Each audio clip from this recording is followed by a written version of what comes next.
And we're live. Welcome, everyone, once again to Quest and Quill, Facing the Frontier. In this week's episode, strange thought. The party, chasing a streak in the sky, breaking through the atmosphere, headed out to the mine shaft, which they found at the base of the hill, now collapsed with a crack and in the hillside, creasing up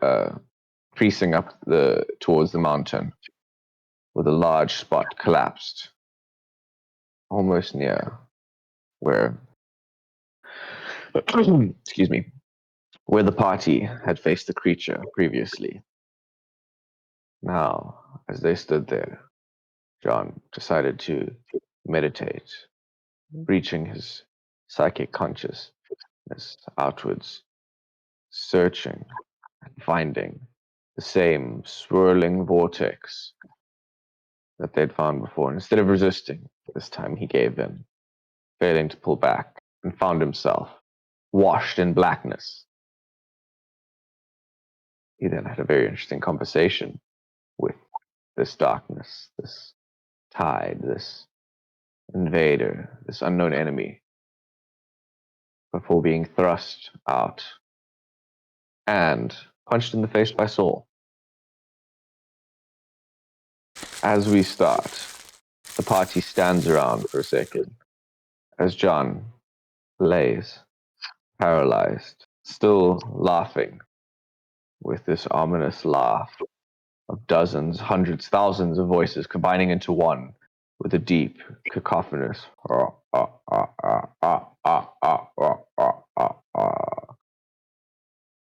The rest of you stand around, watching your companion as this laughter echoes from him.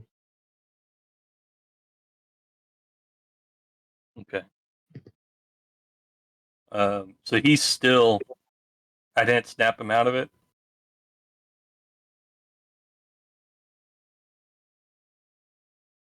He is still laughing on the floor. I'm going to slap him again. As you approach him, John, your eyes start to glow. Oh, what color? Would you please describe to me Sorry. the same green as they do? Okay. Would you please describe to me how it looks as you, paralyzed, try to psychically get Saul away from you? Guess he would be laughing in the room ominously, and Saul would, after having punched him, I guess you would just see a green light from behind his eyes, and Saul would feel a force trying to push him back, and he would, like an invisible force, and he'll have to roll a strength save, DC 16. Okay. Or be shoved back 5 feet. Yeah, I think, he gets shoved back 5 feet. Saul, as he approaches to slap John on the face, gets psychically shoved back 5 feet. And as he does, John's body begins to writhe. And though the laughter slowly dies on his lips, and he becomes calm once again, his eyes stop glowing, you all feel John, Havel, Saul, Aslan, as though time begins to slow. Around you, the rocks, the grass, the mountainside, all these collapsed bits of earth almost start to quiver and shake. The air bends, begins to warp like water. At about this time, John, you gain back the ability to use your body 6 seconds later or so. And you see finally through your own eyes, though they still feel like they're glowing and everything seems engulfed in a green tint.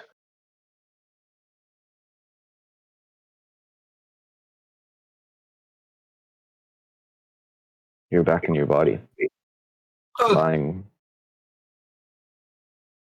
He's on the ground. Yeah. Okay. John would abruptly stop laughing and come to with a groan, and he begins to push himself, trying to stand up, but he seems kind of weak and falls back down, and he looks around disoriented, saying, "What's happening? Why does my face hurt?" John will straighten up, kind of pick himself up off the ground. He says, John, I'm going to try to help you up. I'd appreciate it if you didn't do that again. What happened? He says, bringing a hand up to his face, to his glasses. I think Havel hit you in the face. Oh. Well, thank you for that, I guess. He pulls you up. You're welcome. What are friends for? I was getting sucked in, getting lost. I think they had me. This tide, a familiar name. It's what they call themselves, apparently. Glean anything else from them? Nothing that isn't terrifying, but Right. also nothing that we can really use. They seem to have some kind of hive mind, interconnected.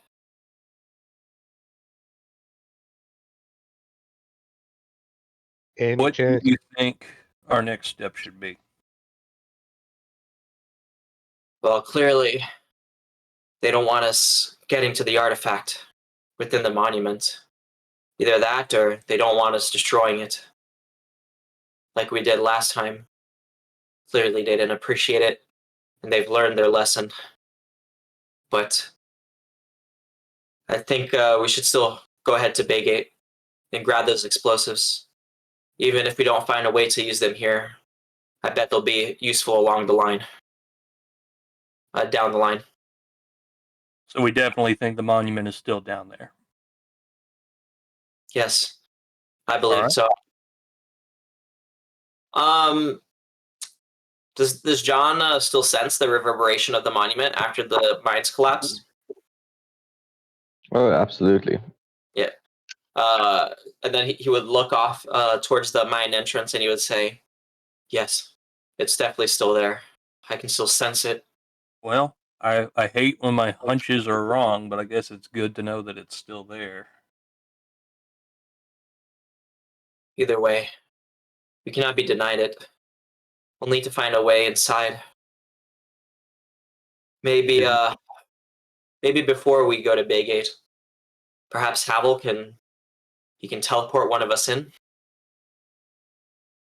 What purpose would that serve? teleport into the monument? Yes, the inside it's hollow. I mean, I gotta be inside. DM, was I inside the monument? Never, right? No, you guys were all on the surface of it. I could get you to the surface. I can get you into a place I can't see. Just real quick, that's not true for Dimension Door. You can just call out a distance and a direction. Is it? Okay, because I could have sworn it's like if I don't know the places, unless Just I'm read thinking it. of the actual teleport spell. I think you're thinking of teleport. Yeah, that's teleport. But He says, I think it's worth a try. Are you able to? You might need to do it twice. I don't know That's how Before precise you can be. before we do anything rash, if he did get in there, what purpose would that serve? What could we do? Well, maybe if he goes in, perhaps he could come out with the artifact. I seem to remember the artifact last time was a large blue disc of some sort. Yes, a large mirror. It was too big to carry. He could probably break it. That would be nice. Carry it. Yep. Wasn't it like 10 feet across or something crazy? How big was it? It was 5 feet across, 5 feet circle, but laid into the ground in a larger circle. That was 10 feet across. Okay. I also made it slightly larger than that on the map so that it was better to see, basically. Yeah, that's Wait. probably the confusion. Was it 5 or 10? I think it was 5. Okay. One sec, guys. I gotta go for a second. Sounds like we could Yeah. carry it. I mean, either way, if you want me to destroy it or carry it, I think it's a job for a dynamic duo of one Havo the Mascavo and the Mighty Aslan. All right. Sounds good. But how many times can you do the spell? I never did it back to back, but I think I could do it maybe twice. Twice. Hmm. That might not work. I don't know how precise or how far you can go with it, but I would think that you would need to use it once to get beyond the collapsed entrance of the mine so that you could walk to the monument, and then once again so you could reach inside the monument. But then you wouldn't be able to get out after that. And I reckon that's a problem. I mean, not gonna lie, there's some risk involved, but if it puts these bastards in their place, I'm ready to make that risk. How many Ain't that people? right, Miss Aslan? Well, all right. How many So- people can you dimension door? Usually it's one extra individual other than myself. All right. Well, So who wants to I go guess- with him? guess an option would be you could prepare more spells while you're within the monument if it doesn't kill you. Well, it will take almost a good part of the day if I come in and do it to the point of I feel spent. It will take a better part of the day. It ain't no easy task. And you can only do it once Maybe twice at most if you before rest. yeah. And the resting part, it's a better part of the day, not just a Sure. quick respite. Would it be better to just rest here and then do it whenever he's ready? Well, using my ability to bring myself to another place. If I do it twice, then I need a very long rest. I reckon, well, if we're going to go this route, we'd be getting in and out of here pretty quickly. Definitely Well- quicker than heading all the way to Baygate to buy explosives. Perhaps it's worth a try, given that the cost and time is lower. As long as you have as long as you can do it 2 times, then we can get in and out. If there's any resistance, we can just get out of there. Well, what would just to clear the miscommunication here? I think what he means is using 2 times to go in, and then 2 times to come out, because he doesn't think he can get in I think you weren't here when he said John said it. I wasn't there for that. Sorry. Yeah. Yeah, basically, John was saying that the entrance to the mines are collapsed, so he would have to use one to get past the entrance and be able to enter the mine shaft. Then he would have to walk to the monument to then just do it like directly downwards, right? Because I don't think he knows the exact location of the monument and the inside of it from outside here, from within the quarry. Yeah, John, I don't know, man. There's still lots of creatures down there too. I don't know if I told you that, but I definitely saw more than just the one we killed. Only 2 people. I don't know if it's worth the risk. Oh yeah, that's right. There was more forms in the darkness.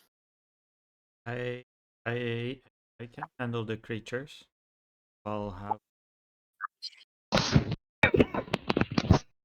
Well, it's up to you guys. I mean, you know what? It could be dangerous. You know what? I remember that little invisible tent that I usually put up where we take a long rest out in the open. I could do that within the thing if Mr. Aslan could protect me and give me enough time to protect it. No dick jokes, please. I wouldn't dream of I wouldn't dream of it. Right. So once I erect the hut, I should be able to rest unimpeded, and so can Mr. Aslan if he's wounded. And I could use my power to dimension door out, but you won't see us for a better part of a full day. Seems risky splitting up, and we still don't know what it did. I thought maybe they teleported the artifact out, but you're saying you can still sense it, so they must have done something else. I really think they just came here to block off the entrance of the mines from us That's it. and to set a trap and try and kill us when we came in to investigate. Well, I suppose it's up to whoever's going to go down there. But if you want my opinion, I think we'd be better off going to Bay Gate.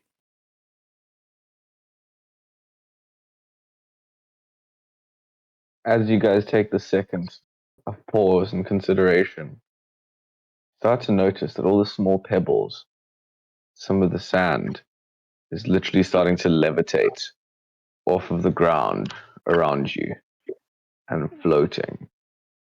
And you guys yourselves feel rather light. John, without noticing, about an inch off the ground. And as you notice this, look around at the strangeness.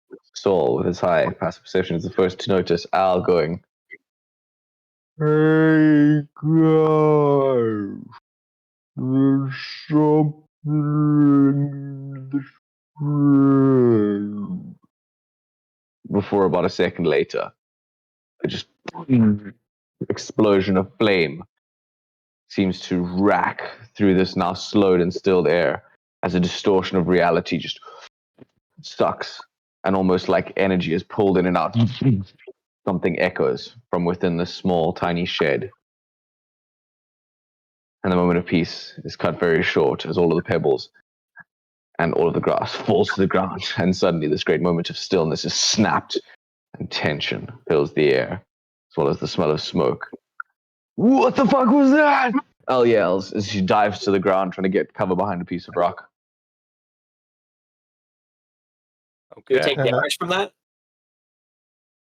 No one is close enough to take damage from it. Okay. Where is this measurement tool? Yeah, no one's close enough to take damage from that, so it's fine. Aslan, you're up. What are you doing? What do you mean? What am I doing? This shit is insane. I take cover. I'm guessing there's still like debris falling or something, or Sorry? John, the enemy hasn't forgot us. They're still attacking. can I do an active perception check? Yeah, sure, go ahead. See what the enemy looks like. Crap. 8. Yeah, you can see that something just shattered half of the side of the little shed at the quarry and part of its roof, leaving them flying off into the air. And whatever did it seemed to literally bend the air and light and energy around it, collapsing it in on itself, and then popping it, blowing a hole in the wall simultaneously with this small burst of energy. Huh. All right. Yeah. Wait, That's we're within the shed, aren't we? No, you guys have been sitting out above the most collapsed part of it, right? I would actually say, yeah, you've probably moved this far away at this point. Yeah, a good 20 feet. But over here is the center of where it has collapsed most in on itself. That's the epicenter of the cave-in. Okay. just quick question. About the attack action, because usually I only use that, and I know I have 2 attacks per turn. But is it if I did an active perception check, do I still have 1 attack, or is it? No, I think think you it's have to take over. the first attack to get the Okay. second attack, right? Yes. Yeah. Yeah, to attack, it takes your action, and to do an active perception check, it takes an action. Yep. Okay. Then I'm just gonna end my turn by taking cover behind the rock. Okay. For my turn, would my passive perception clock anything? You can clock. Okay. Slightly obscured smoke and bits of flame, as well as collapsing, but you can see that there is something vaguely in that top corner of where the shed is. Okay. And we're above it, we have a vantage point of it. Yeah. At that point, where it meets about here, that's this whole thing is sloping down. You guys are in the middle of the hillside. The top of the hillside is where all the trees are. The bottom of the hillside is, of course, where it's all patchy over here. By that point where it slopes down, this is flat. This is about 30 feet up. Okay. And it just slowly slopes down, 5 foot every 5 foot, basically. Yeah, I'm gonna move 45 feet over here. Okay. And just being closer, I'm sure I don't see anything more with my passive. With your passive investigation, because you do have that, as you're trying to scope something out, you do notice what looks like a flailing appendage writhing in the smoke. Okay. I will level my rifle at it and take 2 shots. And I'll make those key empowered strikes. My bonus action. Okay. I would count these as obscured. Oh, so disadvantage. But see, Plus this is the 2. thing. I don't know if it's fair to give you disadvantage, but you can barely see it. It's a Well, plus 2. It's You heavily can give it plus obscured, 2. then it's at disadvantage. Yeah. But partially obscured is plus 2 to AC, right? There's only Partial- lightly obscured No, or heavily that's- obscured. There's no partially obscured. That's sorry, lightly obscured. You're Lightly talking obscured. about cover. Well, if you say you can barely I'm see thinking about it, cover. if you It's heavily obscured for you can sure. barely see it. Disadvantage. Let's do Yeah, it. that's Let's do it. Let's do it. So the first, I was trying to help you, Saul. that's okay. So I got a 13 on the first 2 rolls with disadvantage. So Fail. that'd be a 20 total. I assume that hits. 20 does hit. How dare you? Does 8 points of damage. And then the second roll, I'll roll with proper disadvantage this time. Okay, so 9, which I assume does not hit. No, it does not. Oh, forgot to roll a d4. The first one, sorry. Okay, so take an additional 1 point of damage. And that's my turn. So that's 9 damage total on that one. I believe so. Yeah. It's not dead. Good turn. Not bad, not bad, not bad. It's all over. John Morello, what are you doing?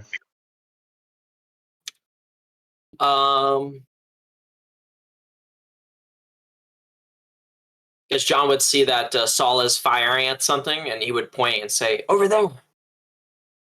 And then he would take a step to the side, and then also lower his glasses and shout, "Eurota!"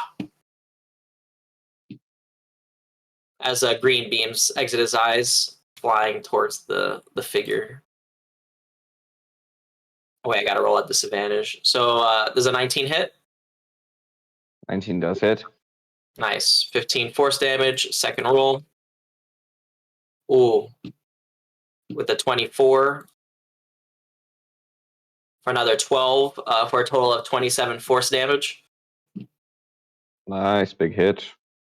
And then he's gonna try and hop behind a boulder.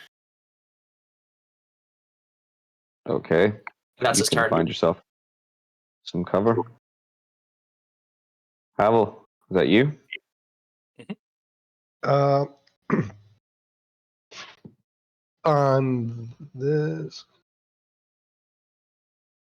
this part, do I have any cover, or is it exactly the way it looks like that it's sloping this way,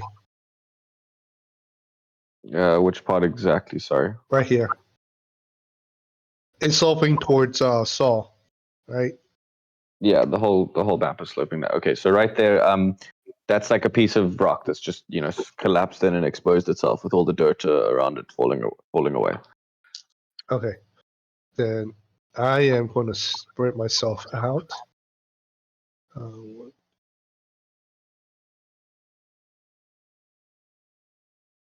Do I have any cover around here, where I'm at right now? Yeah. All right, I'm gonna go there. I'm gonna hold my action. Actually, you know what? I am gonna do. Oh no, I don't have it. I'm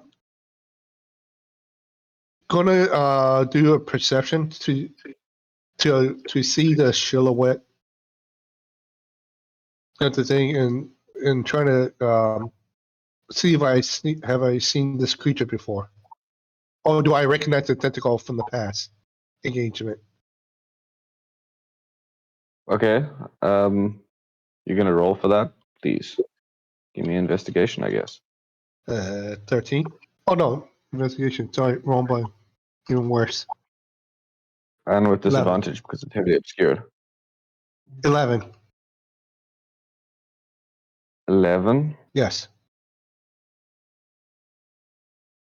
Through the smoke and the strange warps and bends in reality, it's not clear to see what this thing is.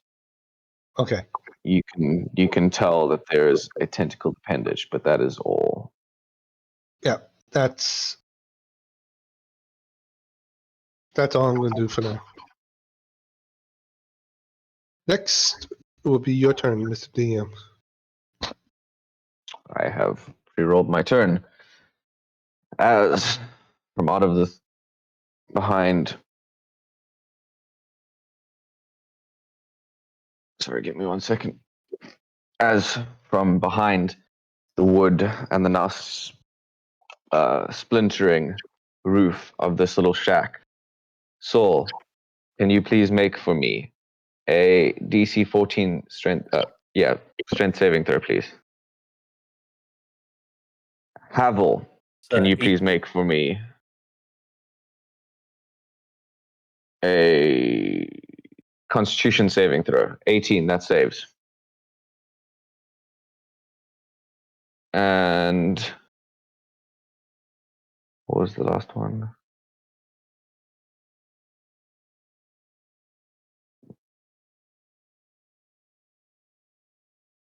Kaya, can you please make me a dexterity saving throw? You have you've also taken cover. Havel, to be fair, you've taken cover. Yep. You guys can have +2 on your rolls. Okay. Nice. 18. Saves. 17. Saves all around. As 3 of these go off from within. One of them shattering more splinters into the sky. Yes, tell me. You said that the save was 18? 14. Oh, 14. Sorry. No worries. That appears to be my turn. Top of the order. Top of the round, Aslan, you're up again. Upon seeing this, Aslan is gonna run up from behind his cover, drawing the 2 battle axes from his back.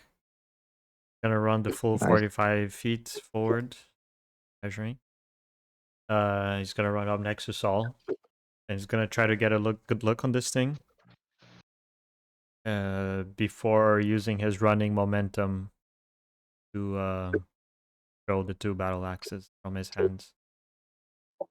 Before that, actually, he's gonna rage while running. This should. Yeah. And love it. First hit goes 17, second hit goes 16. He's hit. 16, 17. Those unfortunately just miss. Wait, you yeah, I mean, I guess it still misses, but it's disadvantage, right? Because it's heavily Yes, still obscured. disadvantage. Okay, well. So that's just your first attack then. Roll your second one. Okay. Well, that's not exactly fair, but sure, go ahead. Yeah, I mean, you were supposed to roll with disadvantage. Yeah, but I already missed both. If I roll once again here, I'll actually have a chance to hit something. Okay. Exactly. You missed. Yeah. Anything else to do with your turn? No. Wait, don't I get to throw one more time? Because I have 3 attacks from dual wielding. Yeah. Oh yeah, you do. This one I'll roll with disadvantage. 13, okay. That's my turn. Good to know.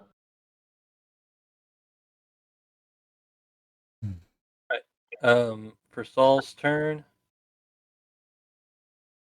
I'm going to take another 2 shots, which I pre-rolled. I assume an 18 does hit.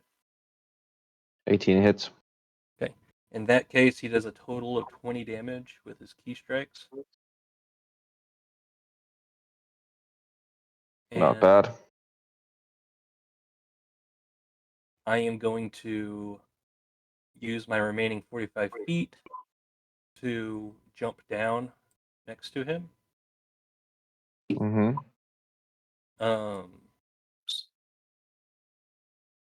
Do you need me to do like an acrobatics roll or anything like that? I know it's 30 feet down. One second. It's been a while since I looked at like how much damage I can negate from falling. Yeah, at that point, it's probably about 20 feet. So yeah, give me an acrobatics check, and then we'll be good. As you charge towards the smoke and splintering wood, seeing some strange figure. Oh, that's a natural 20 for 24. Beautiful. You can do a little flip because Saul's a monk. Looks amazing.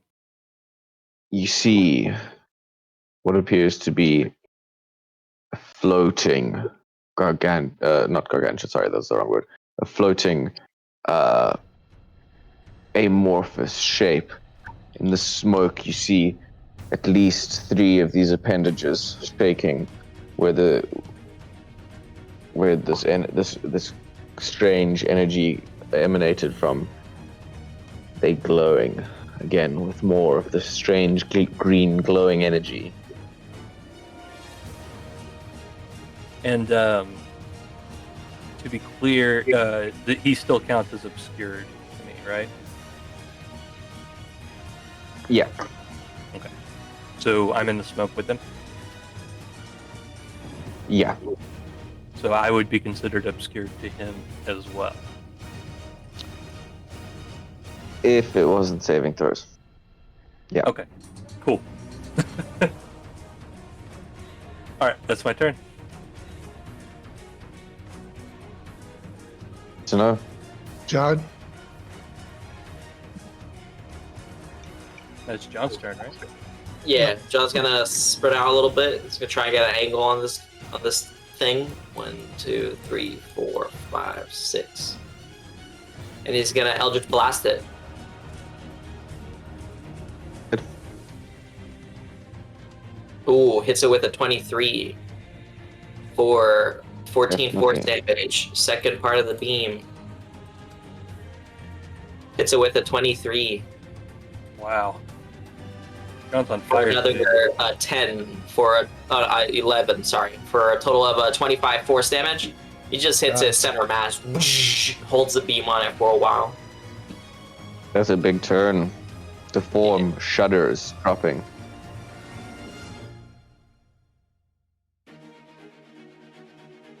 is lying limp. No, it's just floating slightly lower. And that's John's turn. Havel. I'm gonna cast.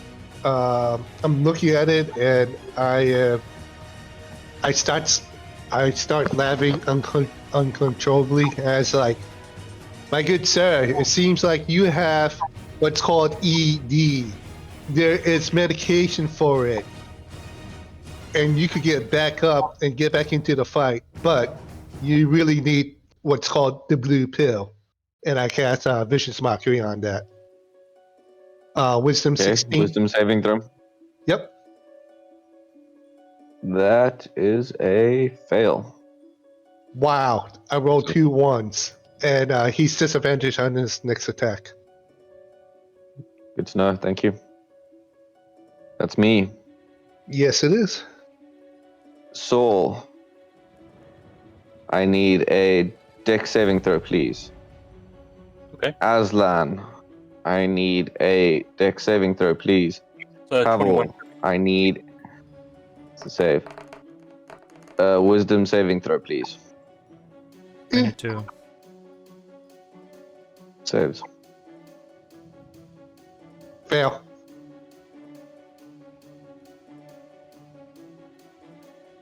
Havel. You, as these green rays, bright, chartreuse, almost lime green rays, shoot out from this obscuring smoke. You are hit, struck by one directly in the forehead. As it strikes you, a glowing green pattern appears in the air, and you're dulled for a second, and then you fall unconscious as you're hit with a sleeping effect. As I go down, I say, I'm sorry about the ED joke. And I collapse. So, Mhm. you're now close enough that you can see through the obscuring mist, and what you see appears to be a single glowing green orb. And as you see it, turns and looks at you with a purple pupil. And I need you to make a wisdom saving throw, please. Oh, okay. So it's doing something else on top of the dexterity save? This actually should have happened on your turn. I just messed up. Oh, okay. So can I use my roll from... Oh, okay. I get what you mean. Okay. So that's an 11 on the wisdom save. You And you know what? are Let me use stunned. my inspiration to re-roll that, if that's okay. Okay. Okay. Has a 16 do. That saves. Okay. Excellent.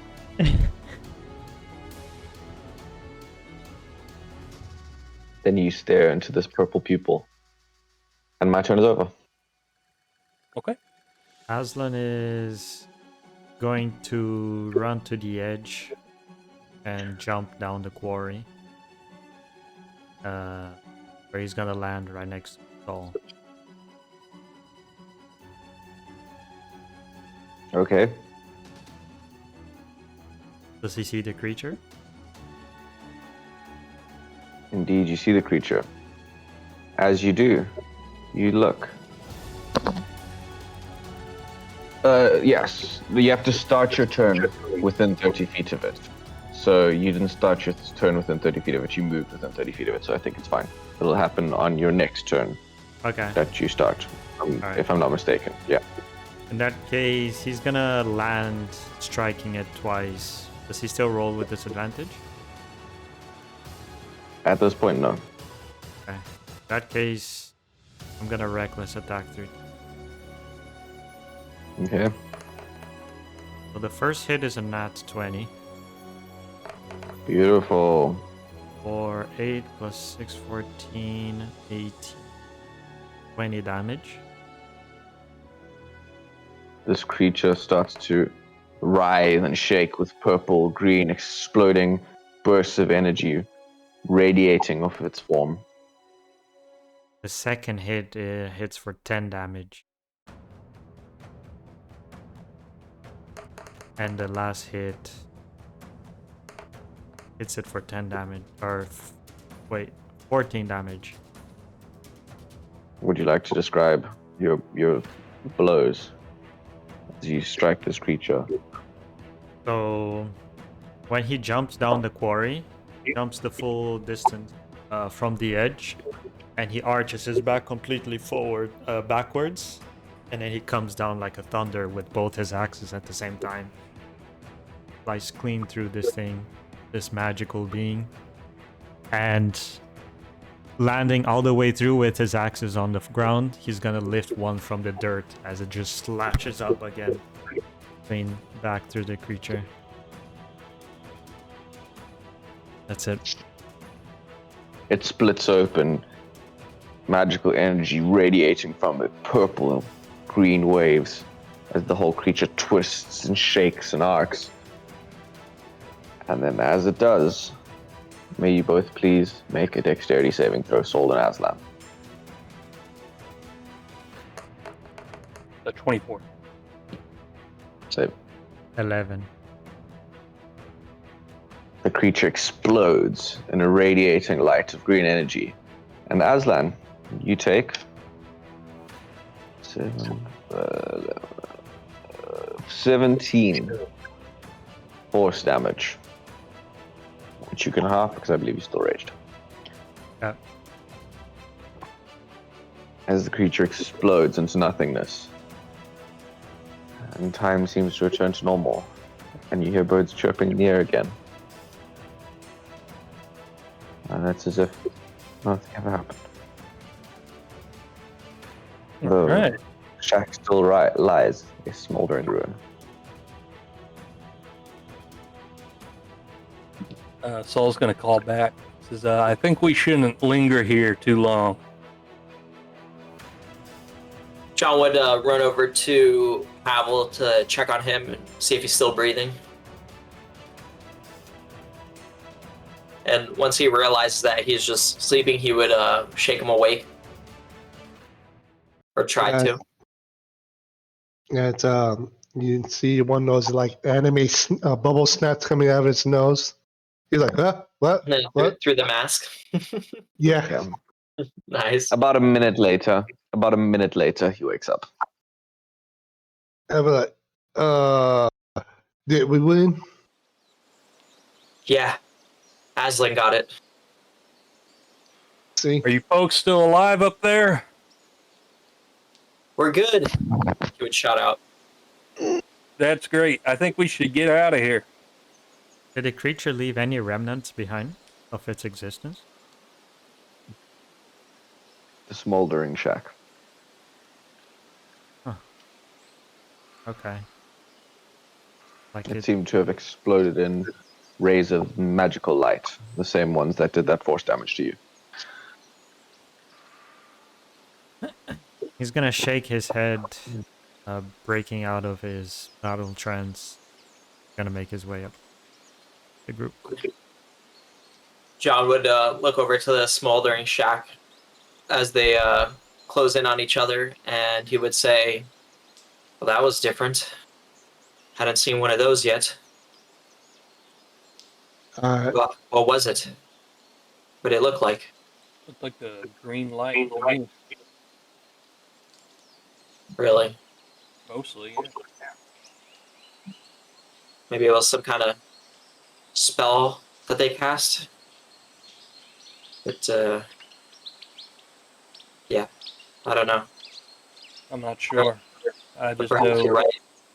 lingering here without a plan is probably a bad course of action. And given the recent events, Mr. Morello, I think I'm going to have to agree with Saul. I think splitting up the group, especially accounting what we just encountered, I think it might be a bad idea.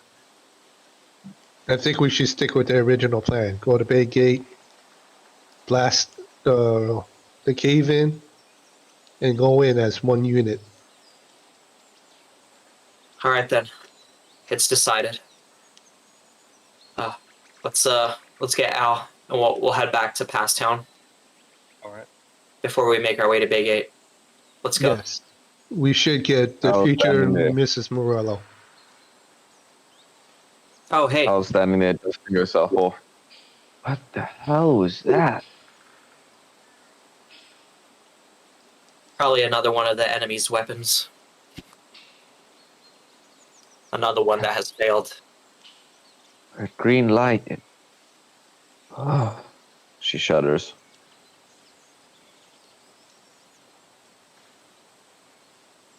I'm sure it was nothing. Let's go.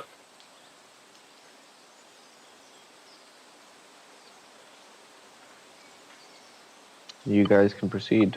What is your plan? What would you like to do? I think we're headed back into town and then gathering up and head towards Bay Gate, right? Is there anything Yeah, anybody yeah. wanted Well, to do in town? we can leave Lula with Al if they like.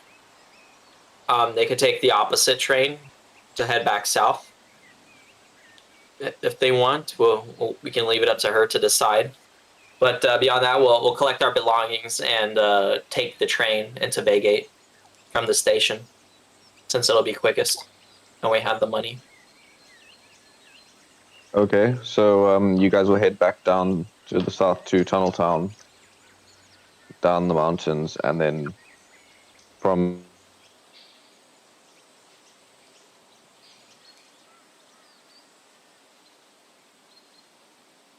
What was that, Nick? You cut out. What was the last bit of yeah, it? my internet just dropped. So you guys will head down to Passtown, taking the same route that you took before to the south. That coming up north, taking it south again to Tunnel Town, Yeah, and then get on the train from there and head north to Baygate. that's right. Okay. You are greeted in the town by all the happy folk.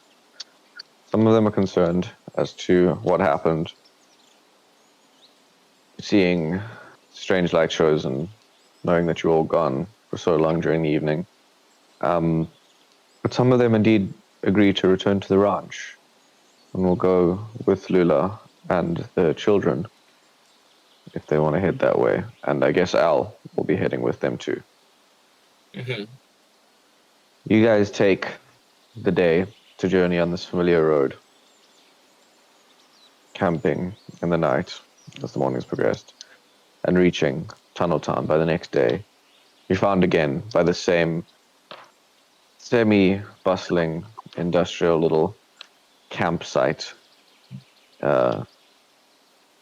smoke billowing from the hillside where like ants, tiny holes have been dug into it to create hovels and homes for the workers and as well as those who decided to stay longer.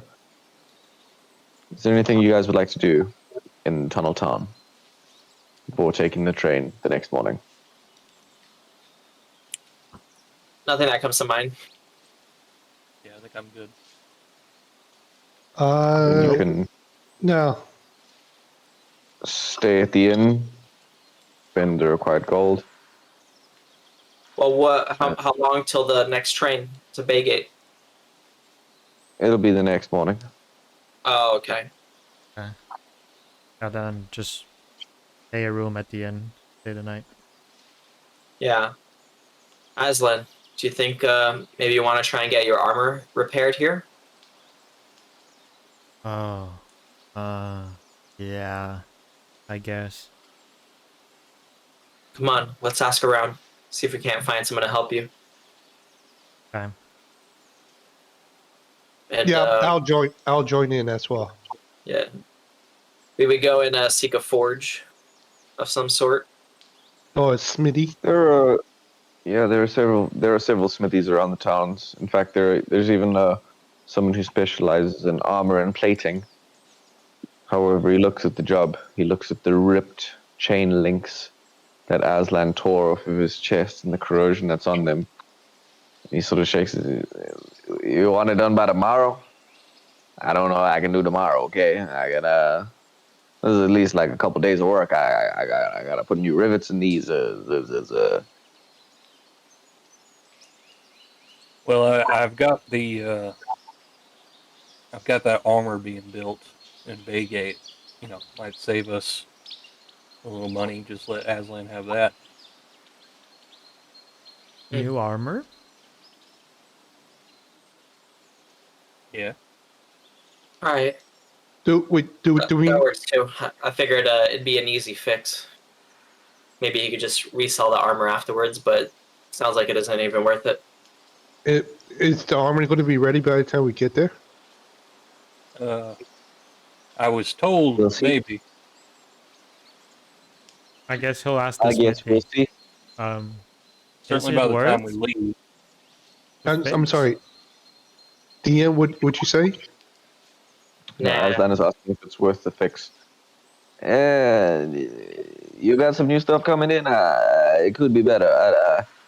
This is a couple days' work for. It's not going to be as strong as it was before. Look at this corrosion. What did you do? You throw it in the sea for 10 years? I go to the blacksmith and it's like, no, he fought a 20-foot giant tentacle that spewed acid on it, nearly died. Oh, and also just to let you know that there's aliens trying to take over the town. So He sort of there's looks at that. you. Yeah, no, maybe this isn't the place for you. You should get out of here. We close soon. Yeah, he's gonna drop the armor in the trash bin on the way. Don't leave your scrap. He As shrugs you and guys leaves. leave, he looks like warily out at the door behind you and then slams it. You hear the bar dropping. I think you spooked him, Havel. It's okay. He think he was being a bit rude anyway. If you say Yeah, so. I think he was just being honest. But in the end, he did get a little rude there, yeah. But it's fine. Guess there's not much else to do than relax and get some rest. Maybe have ourselves a drink. As we sit down, we drink, and it's like, so John, tell me, what was it like dealing with the tide? Terrifying, to put it lightly. I find myself floating in a black void.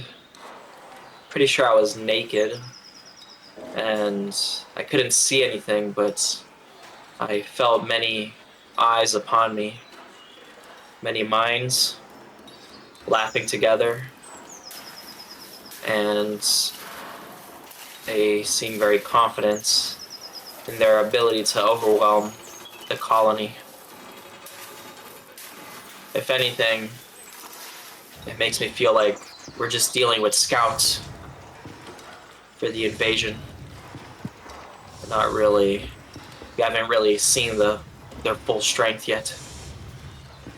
That's very concerning.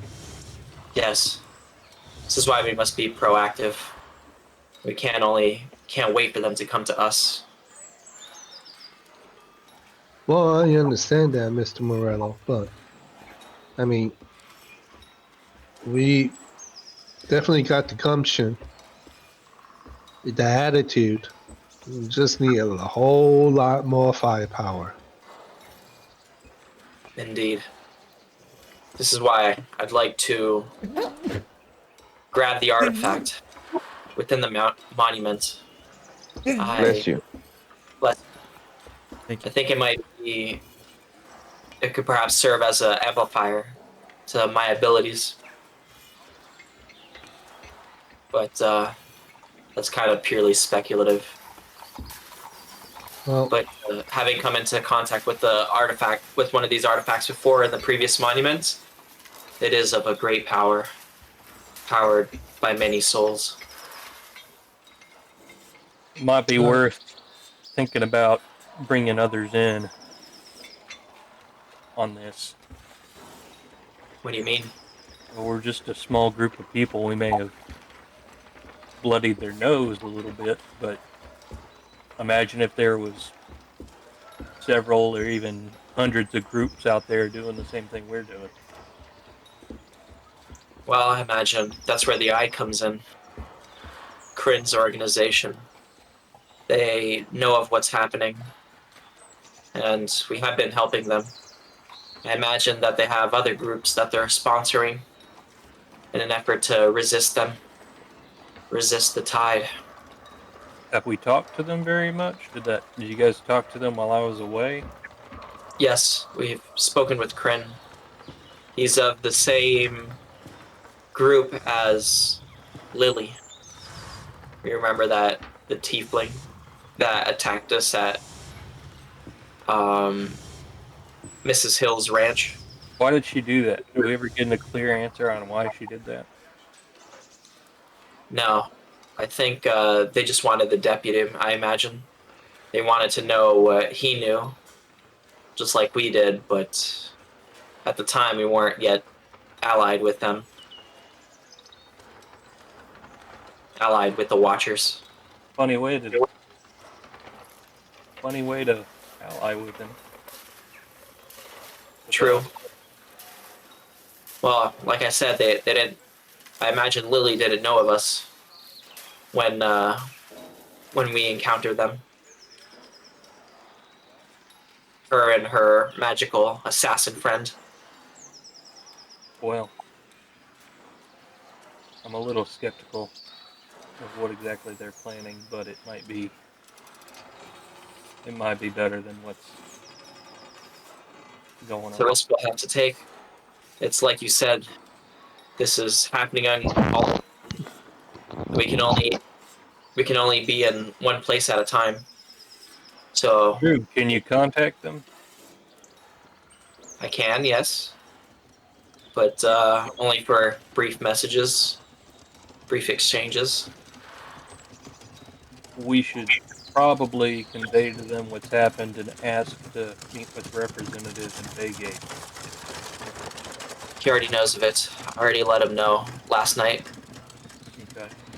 of our intentions, that we found another monument within Passtown or near Passtown, and that we intend to head to Baygate to purchase explosives in order to get to the artifact. Though I haven't told them. I haven't told them yet whether we intend to destroy it or retrieve it. Did they have anything to say about it? He said it was a good idea. That's it? Yeah, and he thanked me for letting him know. Alright. So, in short, we haven't really spoken with them at length about what's going on. We have. When we first got back to Tenton from Delta City, we rendezvoused with Kryn, and we turned over Feck Fumble to him, and as well as, or we turned over both Feck Fumbles. So he's holding both of them for us, and I told him everything that we knew about the tide. Alright.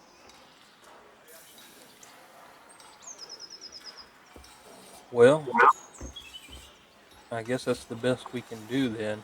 Uh, it sounds like we've told them a lot, but they haven't told us very much. Well, that fancy cloak on your shoulders, that was a gift from them Well, as well. I do appreciate that. I just mean, I wonder if they know anything more than we do. Well, so I think they are looking upon us to give them information Yes, I did get that impression. because we're the one that warned us about. I think they're the ones that watch over the city to make sure that these creatures or beings don't cause any havoc. So we're the ones that had to do the fact finding. Then I gonna have to agree with John and take the lead, let him take the lead and get the artifact, and maybe he could use it to do his little mind thing. I don't disagree with that. Only thing is that John sent chills when he said that these guys are just scouts, and what we might be dealing is a whole lot bigger and stronger. And Indeed. that worries me. Even with Crin's help, I think we might be a little bit biting more than we could chew. Indeed. Imagine not one ship, but dozens shooting us from the sky. I think that's why we need to. How could anyone fight that? I mean, we've been putting on a pretty good effort. Yeah, fighting them one at a time. That's what I mean. And last night we didn't exactly win, did we? Well, No, we. I think we need better tools than we currently have. Like what? An airship? Well, I think that's a possibility eventually, maybe. But I think explosives, just in general, would be a good idea. True. Uh, mortars, possibly. Mortars. Sure. What do we look like? The colonial army? Well, that's kind of what I mean.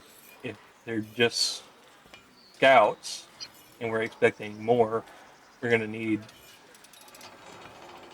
we're gonna need the help of like a military.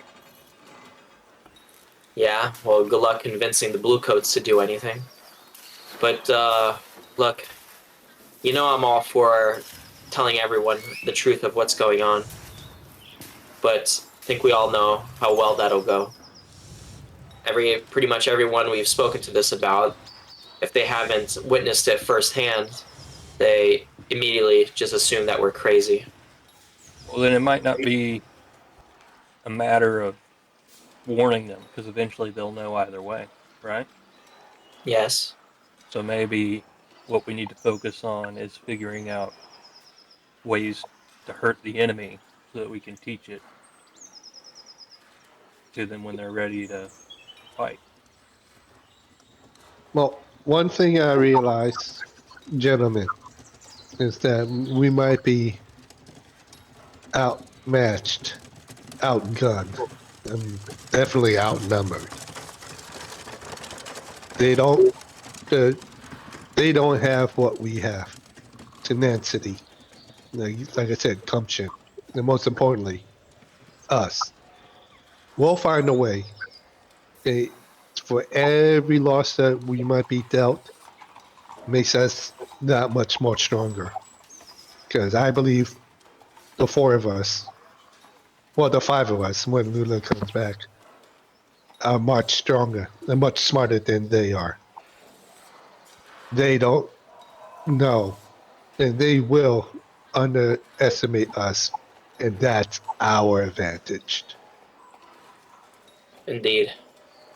They see us as worms, but I think they're beginning to understand that these worms have fangs. but we will need to outwit them. That is for certain. We can't be falling into another trap like that again, like we did last night. Well, we'll be a little bit more smarter. I don't argue against that.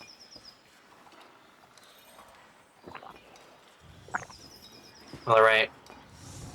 Perhaps we should call it a night. I have thinking I need to do.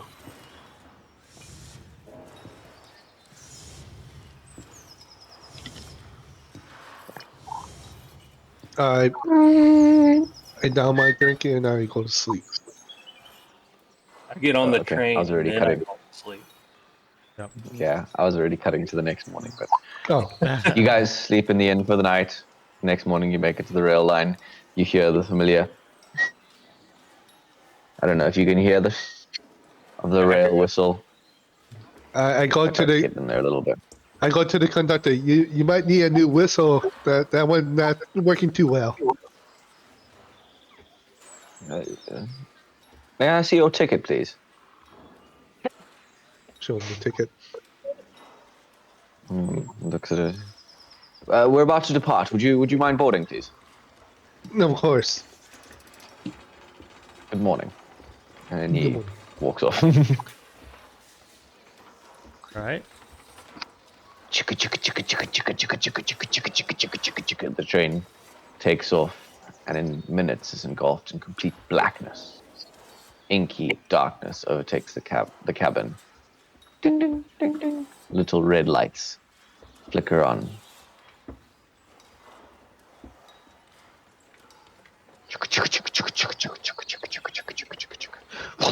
We emerge into the light once again as the train leaves the tunnel.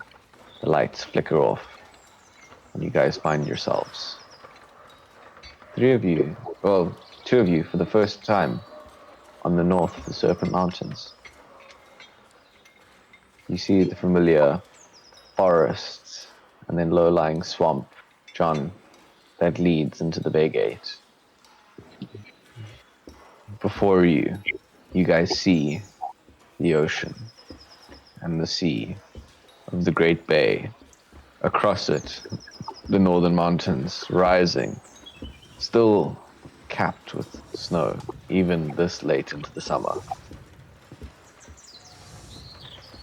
Finally, as you approach, train takes a hard right turn. The whole cabin slides to the side. All of you find yourselves moved by it, and looking out the left window, see the city of Baygate. Some of you for the first time, in all of its glory. You see the lake with the arsenal and the lakeside fort rising from it.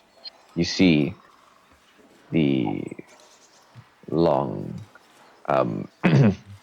estates and ranches on the outside rising into flat and two-story buildings, rising further until there are large buildings, countless stories reaching towards the sky, all of which are overpeaked by the two main mounds of the city where the great four-cornered castle lies atop the hill.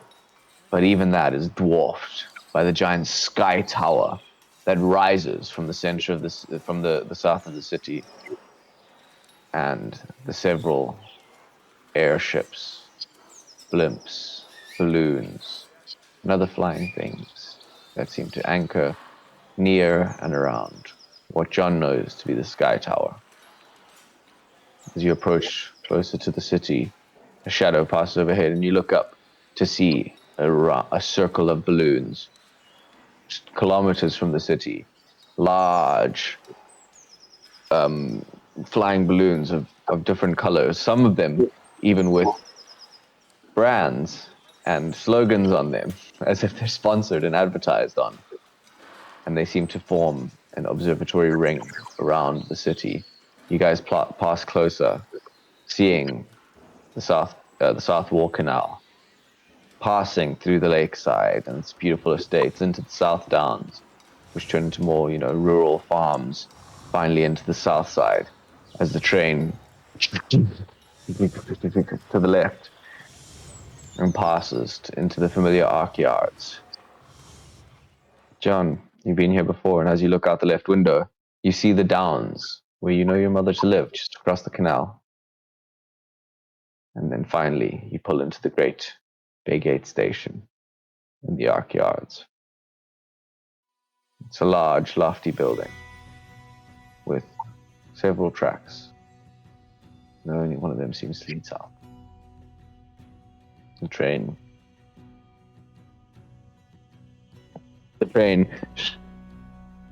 crawls to a halt. I shouldn't have turned my crystal. And you guys can depart, gathering up any luggage you had as you find yourself in the hustle and bustle of the big city. Cramped, crowded streets, people shouting, beggars, boys, girls, animals, dogs, men, women, and old people. Everything and everyone. You notice every race imaginable. Goblins, orcs, humans, gnomes, elves, beast folk, everybody seeming to just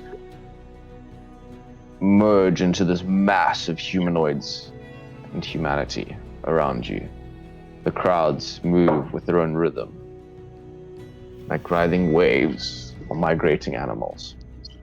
John smells the familiar slight urine smell of the canals. Smell that, guys? Home. It is good to be home. Smells like life, excitement, possibilities. It's a nice change of pace from that train ride. I'll tell you what, that train ride's not nearly as interesting if I'm not trying to hook you up with that girl back there. What was her name again? Al. Yeah, that's right. Said your mother lives here? Yeah, she's down in the Downs. That's where she lives and that's where she works. But we should. I can visit her later. We have to go ahead and put in our order for some powder kegs first. Yes, for the job we need to do. Powder kegs, and I think I might start carrying dynamite with me. All right. And where again did you place that order? We could check on it with them as well. See if the suit might be ready. Yeah, I believe he said the name of the shop was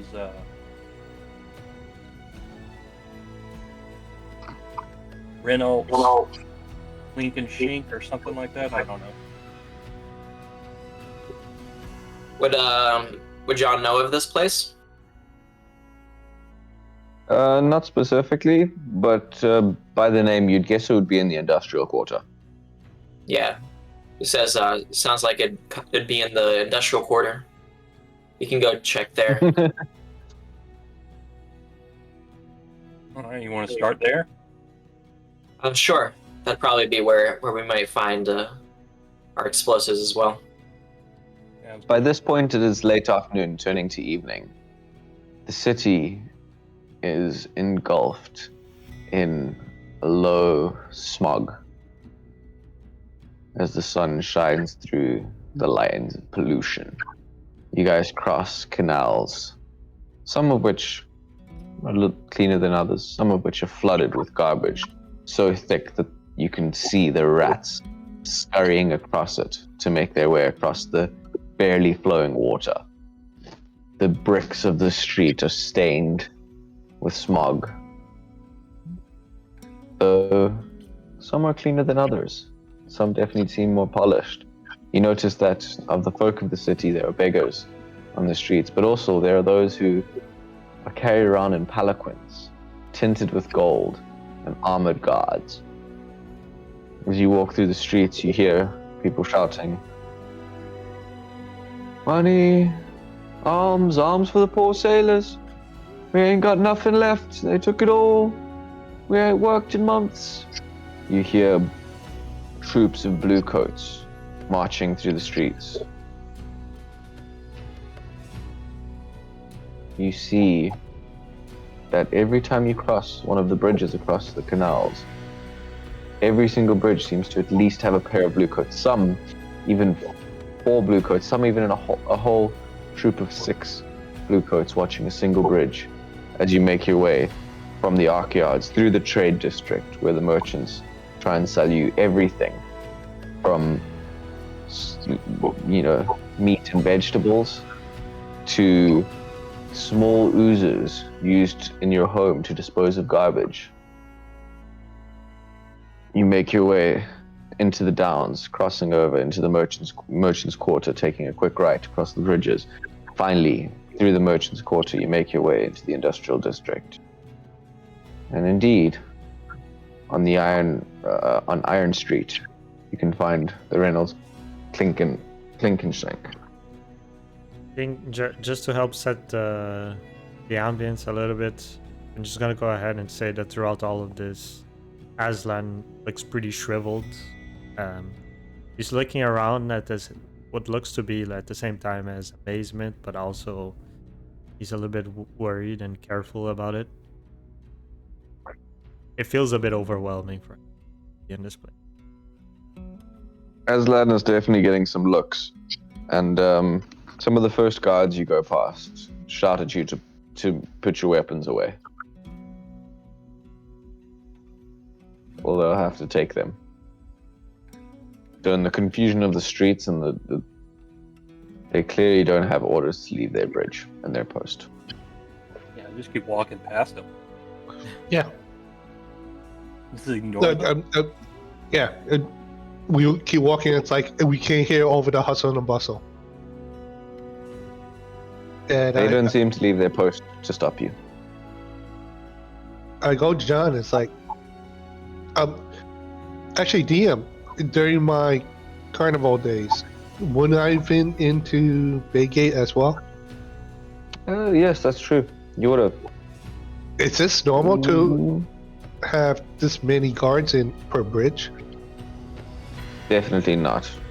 And the other thing that you notice is that there seems to be a larger presence of blue coats than either of you are used to. What you guys are used to is the city guard. They're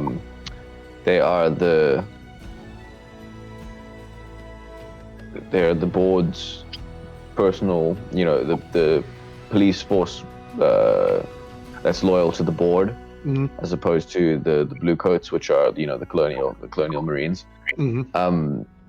And you notice that there seems to be slightly less of them than you're used to. You still do notice occasional troops of them, only identified by their watchman shields and their rather distinctive polearms, which carry a small blue banner wrapped around the top of them. But they're in smaller number than you notice, than you know to be normal. It seems like a lot of the city watch has been replaced by the colonial army. Gotcha. I lean over to that. There's usually not this many blue coats here in Baygate. Whereas all the city watch, I've hardly seen any. That's curious. What do you think drew them here? I don't know. I mean, I can understand there being more Marines here, blue coats, but why are they replacing the watchmen? Does that mean that the board is losing its power? I wonder. I could find out, John. If you really want me to find out, I could find out. Still got that uniform from Delta. I could poke my nose and dig up a little dirt if you want me to. I'm sure we could just pull aside somebody and just ask them real quick. It wouldn't be that hard to find out. True. But one thing at a time. Let's go see about that armor first. Sure. I'd be surprised if it's ready.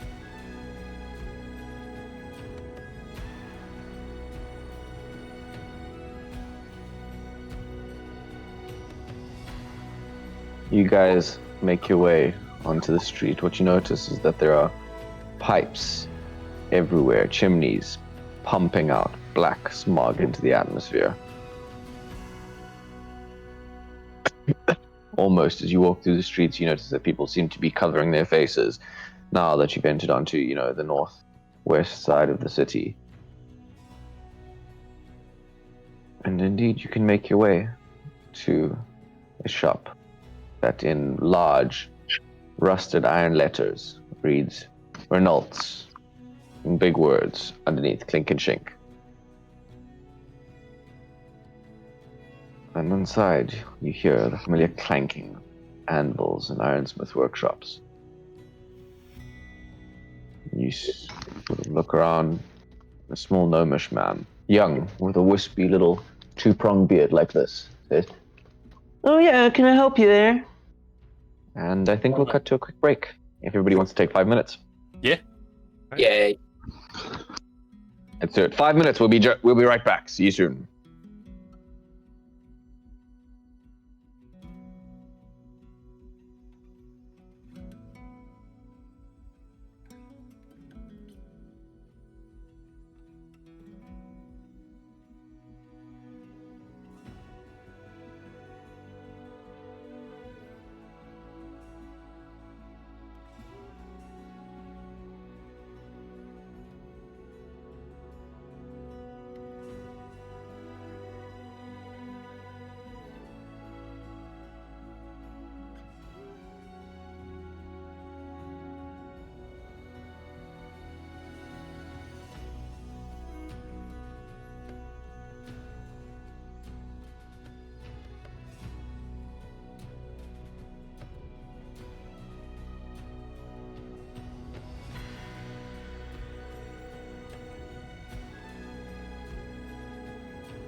And we're live.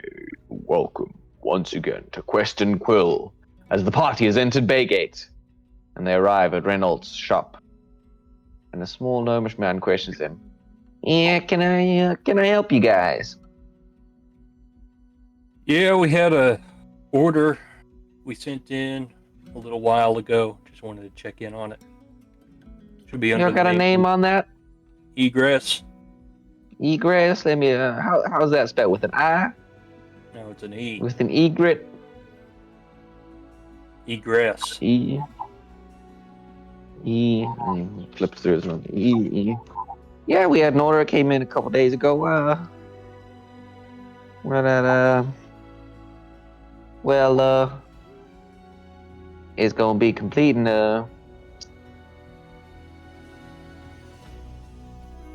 you can come pick it up day after tomorrow.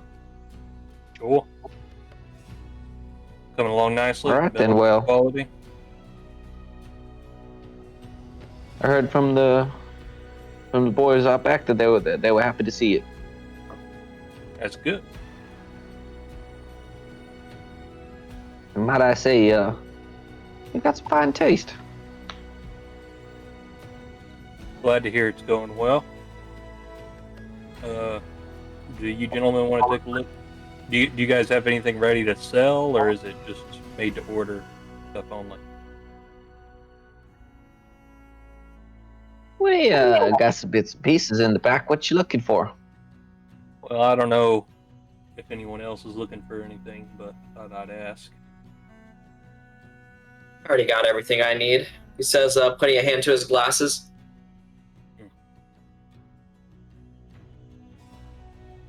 What about you, Aslan? I'm good. All right, then. Well, if you could think of anything, and he nods his little bowl hat. Yeah, no, sounds good. Heads over to another customer who's been Well, impatiently waiting. That's that. 2 days from. Well, all right then. Day after tomorrow. Takes a deep breath. All right, guess I should go visit Ma. I'll come with you. What for?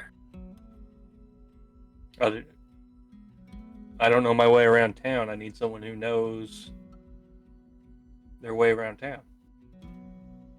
I would also like to meet the woman who made you. She must be Yeah, me too. very interesting. And in all honesty, Mr. Morello, given what transpired for the past few days, I am kind of worried about you. Your link to these beings. They might be able to track you, and I think we should all stay as a group. And I look at Al, and it's like, you should come up. Al's with I think us, I right? was gone. I was not with you. I was on the way to the ranch in the south. Oh man, At this point, she'll be sleep. At this point, she'll be staying in Featherstop. I had a whole thing planned out. Okay, Al's not here. All right. It's like, no, Mr. Morello, I believe that we all should stick together. Just abundance of precaution is in order right now. All right, that's fine. But just so you know, I don't think they can track me. I think they only know where I am when I call out to them. When I seek them in the ether. Even so, the party has spoken. We want to meet your mother. Yeah. Fine.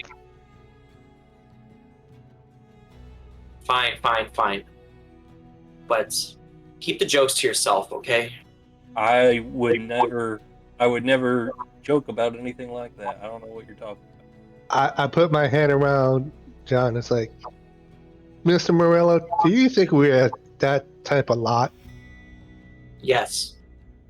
I might pick on you a lot, but I'd keep your mother out of it. Yes. I'd appreciate it. I'm sure she's a very nice lady. She is indeed. But come on then. Let's go say hi. You guys make your way out of the industrial quarter into the merchants, feeling the air lighten up immediately. I would just want to say that, John, the conversation with your mother will probably be how we wrap up the episode. So if there's anything else anybody wants to get done in Bay Gate now would be the time to do it, as you guys are making your way towards the Downs.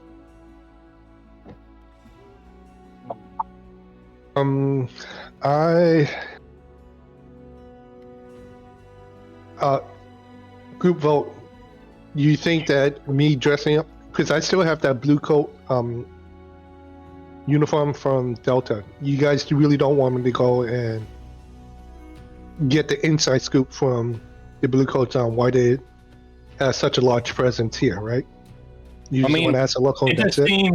It seems a little risky, especially since his mom probably knows exactly what's going on. Yeah, my mom is a fairly gregarious person. I imagine she might know a thing or two about what's going on. Before we leave the industrial district, though, we should probably ask about those explosives. I almost forgot about that. Oh yeah. Shit. That's right. But we can always come back tomorrow as well. But well, since we're here as well, get a price on it, you know. True. Just looking around, is there like a gunpowder? Yeah, or anything? like a shop or something. A prospector's shop.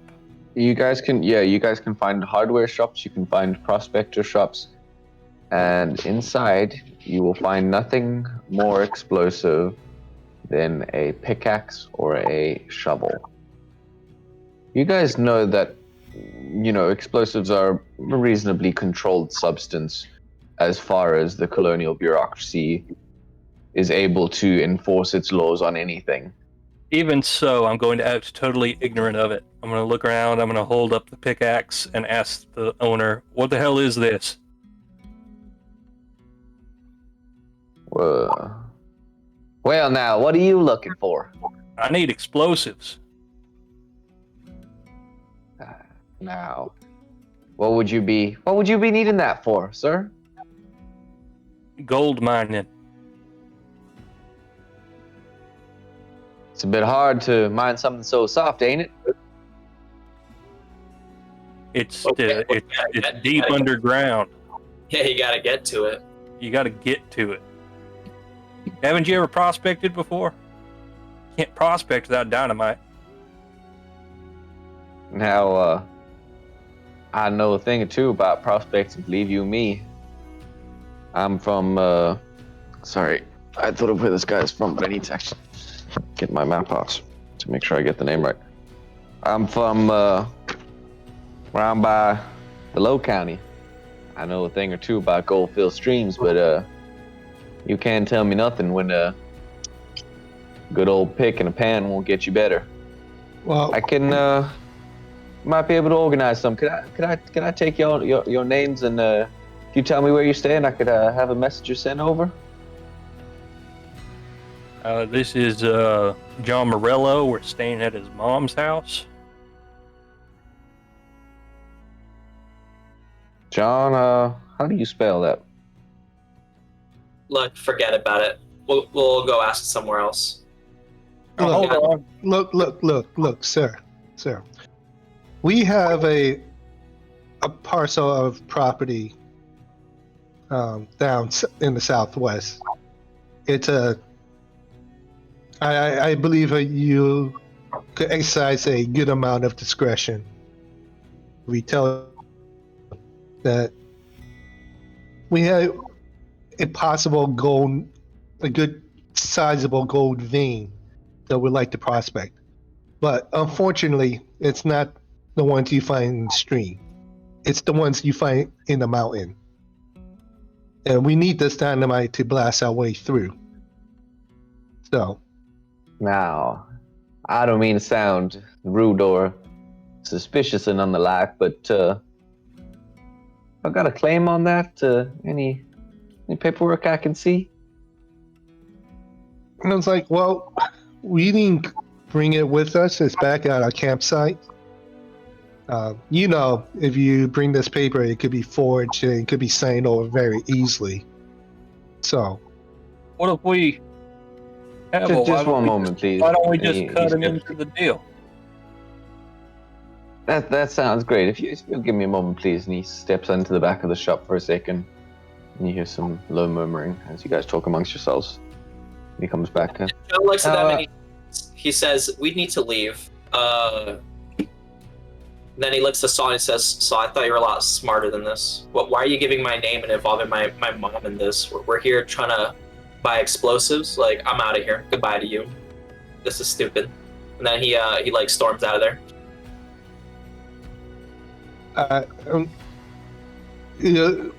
Actually, Mr. Morello is not involved in this endeavor. He was just our guide. He said that you might be able to procure it. He has no claim to it. He was just a hired guide.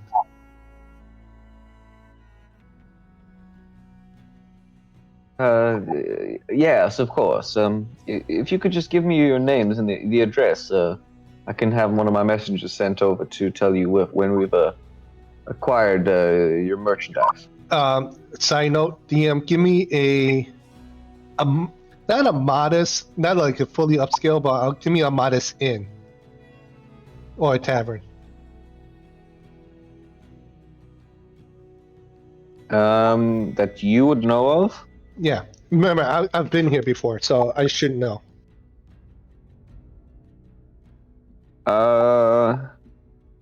I mean, there's the Traders Tavern. There's the... That's good. You know what? I'll just go with that. Trailer's Tavern. Traders Tavern, yeah. All right. And I tell him, I'm staying at the Trailer's Tavern. My name is Billy Bob. Billy Bob Thornton. Thornton, you say? Yep. But you could call me BB. And we can find you at the Traders Tavern? Well, I am staying there for the next few days. I would like to get back to my prospecting with this associate over here. Remember, Shush. I'm the one that's on the claim. Okay, well, discretion isn't cheap. I take out a gold, and it's like, and I slide it. You really do think discretion is cheap, don't you? Not like we got the gold yet.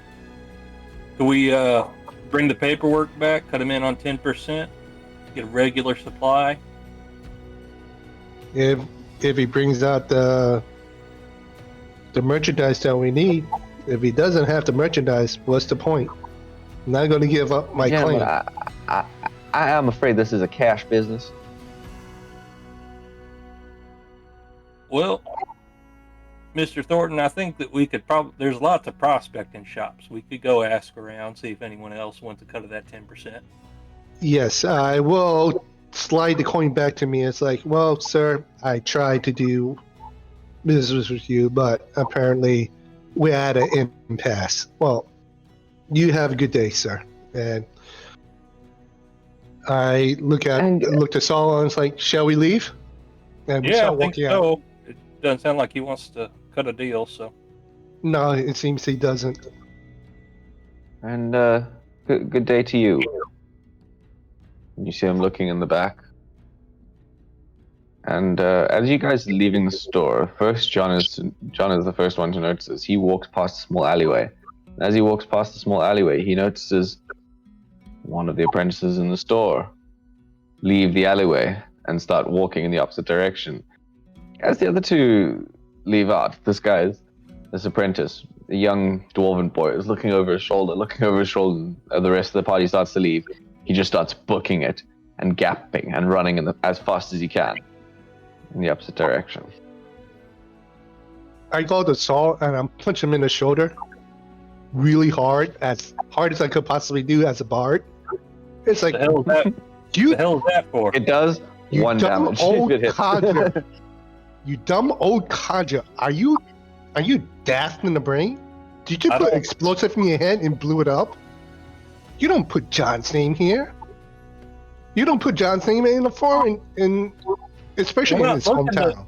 We're not looking to blow up a bridge or anything. It doesn't matter. That was extremely stupid. We're already on the radar for the blue coats because he like looks around and then he leans in and whispers because we exploded a monument, and now here we are in Baygate trying to buy explosives, and then you go ahead and you give our real names or my real name, to a vendor who's obviously suspicious of us already. Like, there's other places we could ask. Like, why are you guys trying so hard? And now that I just saw their apprentice run out the back, and he's probably gonna go get the guards and inform the bluecoats. So, good job. I'm sorry about that. I'm not a very good liar. I didn't know we had to lie about this. Next time, I'll do the talking, Saul. Sure, by all means, if somebody talks, I'll let them talk. All right. John. Honestly, we couldn't have been any more suspicious. We could have literally just told them that, hey, we don't want you to know where the mines is, so we're not going to show you any deeds. But and we didn't have to give our names for any reason. Like, why would he need our names and where we live or where we're staying to do business with us? That's stupid. Now, let's just get out of here. Forget this. We're going to go speak to Mom first. Sure. And then he angrily walks towards the downs. You make your way towards the downs, crossing from the nice, well-established merchant district into the more shoddy brick block houses of the downs. Everything seems to be, pretty repetitive rows of the same buildings made end on end with the same doors and the same windows and the same smog-covered walls. All of it made of pretty industrialized, uniformed bricks, some of larger concrete size, some of smaller, red brick made of clay or possibly daub. The streets themselves are also made of blocks, and everything seems to just be squares and rows all around you as John makes his way down to his own familiar row, to his own familiar apartment, finding the key in the same place that it always is. If you'd like to continue, John.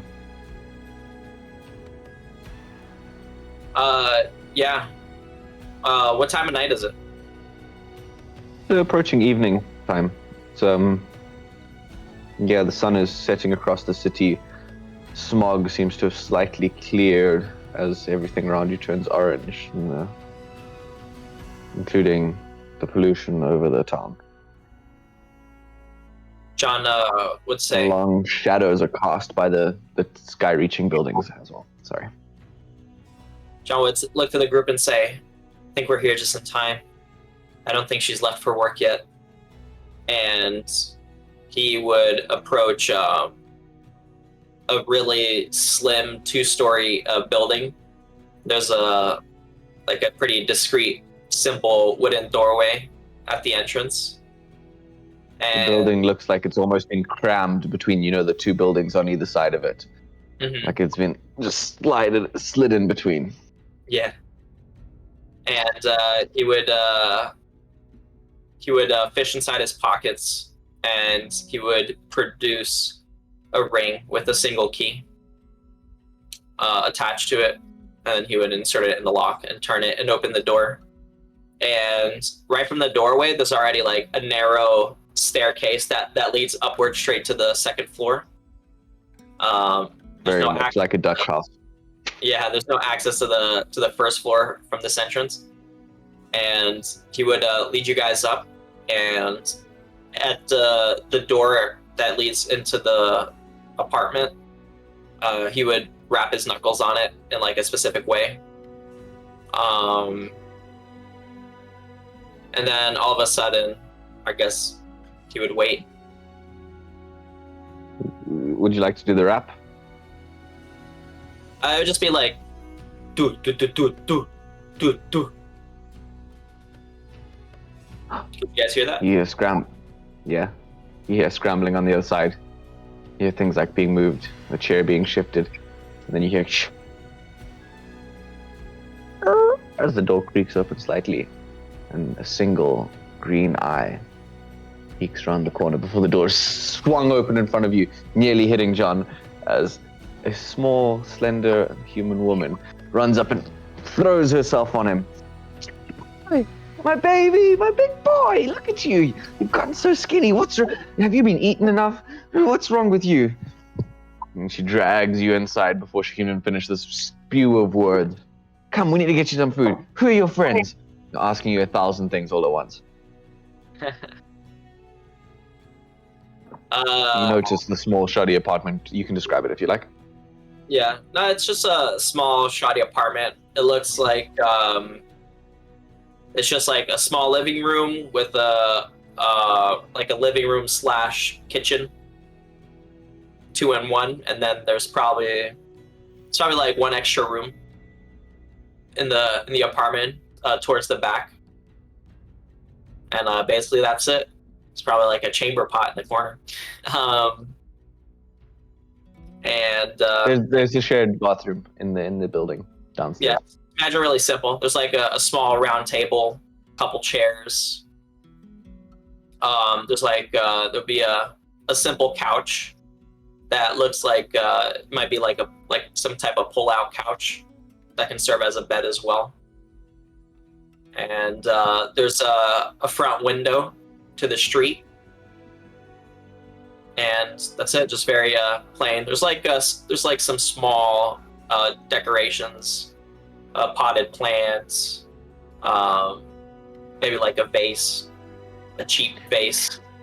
Simple place. The other thing that you guys notice is while the place is clean, it's not particularly covered in grime or dust. The dishes, there seems to be like 2 dirty old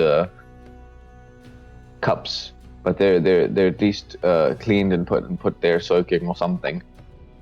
But there's mess everywhere. There's a book here, a couple sheets of paper there. It just seems like whoever's and empty bottles. Yeah. Yeah, it would be cluttered, and there are empty bottles about. Cluttered is exactly the word. Yeah. Mm-hmm. Cluttered and messy. And yeah, and he would say one thing at a time, Mom. But first, I guess we can introduce our friends here. Who are all your lovely friends? Show me then. Come on now, say hello. Howdy. Hello. Hello, Mrs. Morello. My name is Havo. It's a pleasure to meet you. You have a mighty fine boy, and I can see why. As I shake her hand.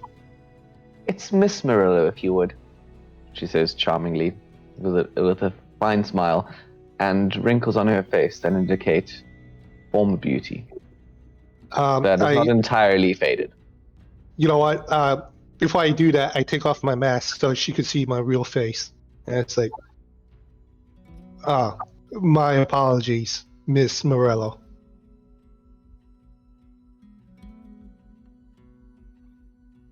And well, I guess you know me. I'm sure Johnny talks about me all the time, and she is literally grabbing on his shoulder as she sits him down.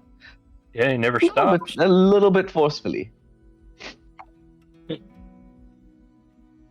Yes. yeah, and, this here is Saul Egress, an old coot. He's a hard but honest man. Pleased to meet you. And this you too, sir. This year's Aslan. He's one of the good ones. Well, aren't you a big boy? She says, smiling charmingly. Yeah, bends over to take her hand, awkward. She reaches up. She's not exactly short. She's average size, but rather thin and slight in her frame. And she reaches up a small hand to shake yours. Saul's leaning up next to the window, kind of peering through the curtains, just kind of casually, just watching to see if anybody comes. You notice children rolling wheels in the streets with sticks. You notice some of them burning something on the street, as teenagers do. You see across the other side what seems to be, a small lean-to shack set up in a corner with a couple of vagrants sitting around a dumpster fire. Nothing out of the ordinary. Yeah, that's kind of what he's doing. All this is going down for the foreseeable Good to know. future. Good to know. Well, what can I feed all of you? Does anybody not eat anything? And she starts plumaging through what seem like rather meager supplies. There's a bag of like rice that's there. It's half empty. There's some half-eaten moldy loaf of bread. This woman's clearly not the best at looking after herself. I go and say, that's quite all right, Miss Morello. Don't fuss over yourself. We ate along the way. No, please, I insist. Can I get you a drink? I have a... And she looks around. Some cider, I think? And she pulls a half-drunk bottle, like popping the cork with her teeth, and then she gets an assortment of, clay, like coffee mugs and little dishes, and tries to pour you each a glass, Mom, how about you take the night off tonight? We could take you out to eat. Yes. Well, I think that'd be a wonderful idea. It's you two haven't met for quite some time. I think it would be a spacious event for us to go out and eat. that's very sweet of you boys, but Johnny, things have, with the prices, things have been, and in this economy, It's okay, Mom. Look, it's been hard-earned, but in my travels, I've done well for myself. So don't worry, it's on me. I have plenty to spare. He says to her, giving a reassuring smile. Well, okay. You wanna go to Miss Melinda's? It's the same as it's always been. Of course. It'll be good to see her. Let me just put something on, if you'll excuse me. And she runs to the room in the back, and you hear the rush and stutter of changing. It seemed that when you guys entered, she was in a day dress, rather plain and simple. But as she emerges again, she's dressed in a nightdress, rather warmer, longer, and she also seems to have a scarf wrapped around her. In an attempt to be, to dress somewhat smartly. Though you notice it is shabby, moth-eaten, some patches on the elbows, that sort of thing.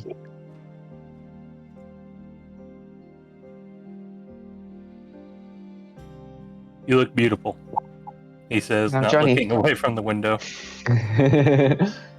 Now, Johnny, I have so much to tell you. There's been so many things going on. I don't even know if you've heard all the news. Oh, it's been so exhausting. He says, I'll be glad to hear of it. But let's sit down first. Once we go around this. You guys make your way to, down these streets, through an alleyway, crossing across some streets. You notice the style of building change from these thin 2-story apartments to rather taller but more squat 3-story buildings made out of larger gray bricks. And you make your way through, another little back alley. And as you do, you find a set of stairs. Alleyway, building, stairs where there should be another alleyway. And as you make your way up the stairs, you suddenly find yourself in a flat, open area, courtyard amongst all these 3-story buildings, with the third story of all the buildings looking down at you as you now stand upon a roof. And in the middle of it, there is a bunch of small tables and what appears to be a gnomish family running a small kitchen that serves maybe 10 tables, but they're all full. And in fact, there's more tables than John remembers last time, with everything added on top. And a gnomish woman smiles at you as you enter, and your mother hugs her, and she takes all of your orders. Basically, beef, chicken, or vegetarian. Would you like to order number 1, number 2, or number 1, 3? number 2, number 3? For you, number 3? That's exactly what it's like. And she pours you a big, hearty bowl of what seems like brothy soup with fresh baked bread broken off. It's only, a couple copper for everyone's meal. if you would like to order drinks, one of the boys seems to be running his own side operation where he's hired some runners to head to the nearby tavern and get drinks, bring them back on a rotation. So you can do that too as you guys sit down for your meals. John's mother, the entire walk, has been chatting away, updating him on all of the neighbors' business, on all of the neighbors' children, on who's been doing what, and how old Tom became a member of the Blue Coast despite being such a ragamuffin in his younger years, and, just pointless chatter. With all this talk of dragons in the mountains and the division amongst the board. There's been fighting in the streets. Everybody's walking around with a guard these days. You could barely walk through the merchants' quarters without being disrupted. It's just constant spew of chatter. So, Mom, yes, that's all very nice.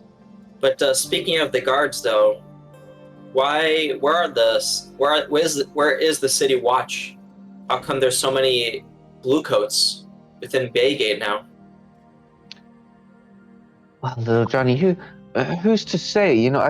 Everybody's got different theories on it, but what they do know is that the city guard is all in the boardwalk and, around the merchants. It seems that the members of the board are just guarding their own interests. They're no longer interested in the protection of the city. It's as if they've lost sight of what Baygate really is all about. Well, you said there's been infighting within the board? Yes. Just last week, someone from the merchant quarters attacked a caravan on the streets. Can you imagine? What, during the daytime? In broad daylight, as they were just traveling along. What sort of attack? Like a robbery? Yes, a highway robbery in broad daylight, exactly. And they're saying that the men who did it were linked to the Don himself. Don Feck Fumble? Yes, of course. The very one. Has he been formally accused, or those are just the rumors? As if anyone could bring any allegations against the Don, but yes. Terrible rumors spreading around. It's just so much. That's interesting. They're saying that the Spirehold has fallen. Really? Fallen to who? Well, to the, and she looks over at Aslan. To the natives, I suppose. He says, trying to be sensitive, Well, honestly, I have bigger concerns than the natives at the moment. But I know it seems so far away. They say they're saying they're seeing dragons flying over the Serpent Mountains. That's you guys came from there. I mean, we didn't see any dragons. well, I just hope it could all be rumors. Things are all so strange, even in the city here.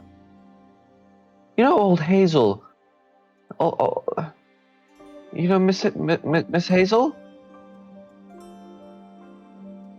Oh, what? Yes, what of her? Well, been missing for a whole week now. Really? Can you believe it? Where was she last seen? She went to work in the trade district. She was meeting some high-end client and apparently never made it there. He never saw her. It was late in the night, but still, it's who's to think of the times that we live in? It's no wonder the whole city's in panic. Has there been a lot of people going missing lately? How that you say it, does seem abnormal. There are rumors that the Don's own grandchild is gone. Though no one will speak of it in the city. It's all a bit What's the hush-hush. grandchild's name? I'm not sure. There's so many of them. So you're saying that various people from different classes has been missing? Well, I'm not some crazy person shouting on street corners, but yes, it's also strange. I really don't know what's going on. I do miss old Miss Hazel. We'd have such lovely teas. She always made the best lemon cakes. Yes. Well, it seems like the city's getting a little dangerous, Mom. Maybe it's time for you to hang up the old garter. Oh, Johnny, well, what'd I do? I'll take care of you, Mom. I have some gold I can give you. Like I've said, it's been hard earned, but I've done well for myself. I can help you now. Gold only gets you so far, Johnny. You should be finding yourself a wife and worrying about your own family. No, Mom. I'm afraid my work is more important right now. I'm focused on it. I won't have time for that. Maybe once. For what it's worth, I've been trying to tell him the same thing. You know what, Mrs. Morello? You know what would be a great help to John right now? If you were to accept his gift to you. He speaks very highly of you. He worries about you, especially seeing what the city has become. I think you'll probably give him some ease if you take his generosity graciously. It will help him a lot immensely. Yes, Mom. For a moment. Oh, sorry. I just want you to be safe. And you don't need to call it a retirement, just you're taking a vacation. At least until things are back to normal. For a moment, you guys see her brow crease, and the true age on her face shows. Eller knows you've earned it, Now, Mom. you all are making me so worried. I don't want to talk anything more of it, but I do want to talk about Miss Hazel.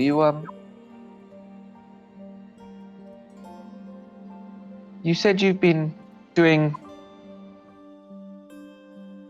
well. I know that it's a lot to ask, but do you think you and your friends could look for her, little Johnny? Yes. Oh, we can, Mom. We have been working, helping people throughout the lands, and being rewarded for it. There's no reason. I knew you would, and she like hugs your arm. You've always been such a good boy. Clean as a whistle. And then he says, yes, so of course, we'll help you as well, Mom. And Hazel. We can look around for her, see what we can find. Are there any other leads? Any other information you might know? Other than that, she got lost on the way to the trade district? Well, I can only just say that this merchant fellow, I don't trust one bit. He's a rather bad chap. And The one who hired her? yes, I don't believe his story one bit. I think he's a stone cold liar. What's his name, Mr. Morello? It's Mr. Tholomew. Tholomir? Tholomew, yes. All right. We'll poke around, see if we can't find out more. But we need your help as well, Mom. I was wondering. Could you guys handle just 1 second? There's a knock on the door. Okay, sure. In that case, forget what I was about to say. He looks to the others and he says, "You guys willing to look into this for her sake?" Of course. Your John. worst case scenario, you could have something to do with Well, remember, we've been dealing with. yes. Best case scenario, we take down some sort of scumbag. Indeed. But remember that in Delta City, more or less the same thing was happening there as well. People Yeah. go. And this is why, John, I say that's why we should travel together. I think the problem that we'll be encountering has reached already Bay Gate. And that might be a local. Begin with. Sorry, guys. I'm so sorry about that. There was an aggressive knock on the door. I was like, oh my god, like police are busting down the door or something. You know, it was like someone like bashing the door. You got swatted? And no, it was a delivery driver, and they were at the wrong house. They were supposed to go next door, but they had knocked and no one heard them, so they got mad and they didn't realize they were at the wrong address. Okay. If you guys would like to proceed. So yes, Mom, we'll be glad to help you. But I was wondering if you might be able to help us as well. For our work, Anything. we need to blast open the entrance to an old mine. But for that, we'll need explosives. But we need to find a way to buy them without too many questions being asked. Because secrecy is important to the work. Her age shows in her face again. What have you gotten yourself into? And I think I'd like to end the session there because that's pretty dramatic, isn't it? Yeah, it is. I'm getting roasted by my mom. Here comes the sermon. Here comes the sermon, you know, when you try and tell a joke. But no. And if you want to hear John's response, then I guess you have to subscribe to us on YouTube, follow us on Twitch, give us likes and all the virtual love you can, because we are just warlocks of the algorithm and we serve the machine gods. So if you've enjoyed this, may all your rolls be natural 20s. And until next week, good luck, everybody. Farewell. Thank you.